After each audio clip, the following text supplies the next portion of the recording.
បានបែងចែកពេលវេលាឲ្យបានត្រឹមត្រូវសម្រាប់ចូលវត្តអារាមធ្វើបុណ្យចែកទាននិងសមាទានរក្សាសិលក្នុងសំបុណ្យពុទ្ធសលទាំងអស់នេះអានិសង្ឃនៃការឲ្យទាននិងផលនៃការឲ្យទាន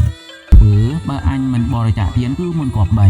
ហើយពួកគេក៏មិនបានគិតដូចក្រុមទី5ដែរពួកគេក៏មិនបានបរិច្ចាគទានដោយការស្ដាប់ដំបូន្មានពីគ្រូបាអាចារ្យពីសាមណព្រាហ្មណ៍ណាឡើយប៉ុន្តែចំពោះសត្វក្រុមទី6នេះមុននឹងពួកគេបរិច្ចាគទានមុននឹងពួកគេឲ្យទានគឺពួកគេមានបៃតេមានសោមនស្សមានសេចក្តីសុខរីករាយនៅក្នុងចិត្តនៅពេលដែលពួកគេបរិច្ចាគទានម្ដង